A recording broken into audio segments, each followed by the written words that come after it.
nagpapapel na ako sa cutter. Jotik. Mm. Ngayon, ilalagay ko dito ilang sheets ang kailangan. Ikakat mo yon based dun sa ano, ilalagay ko dito sa na ano. Tapos, syempre, kailangan natin ng quantity sa impressions. Magiging ano tayo dito.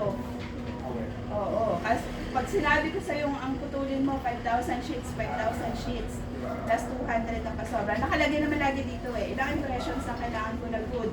Ilan yung pasobra? 200. Dapat ikaw pa lang, sigurado ka dun sa quantity na i-endorse mo sa operator. Kasi kung magkulang yan, babalikan ka ng operator ngayon. So, dapat siguraduhin mo na tama yung quantity ng papel na ibibigay mo sa operator. Si operator naman, pag nakat mo na yung papel, endorse mo sa operator.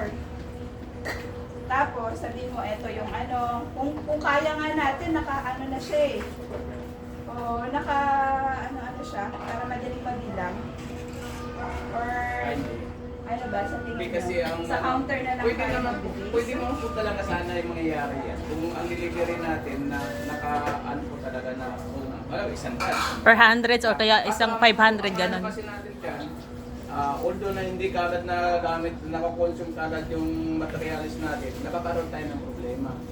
Kasi pag hindi mo siya pinantay na magkakaroon ng marumi, kasi alikabok po rin natin, hindi naman natin natin.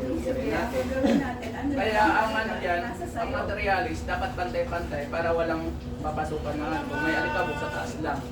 So kasi pag lalagyan mo ng space dyan, ibig sabihin, may mapatungan yung alikabok doon sa apel. So, Hindi pwedeng ano.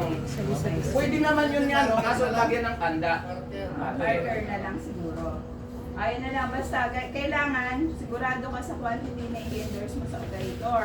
Ngayon, si operator kailangan din, syempre magpipirmahan na kayo. May pirmahan na, magiging accountable kayo, kaya kailangan kahit sa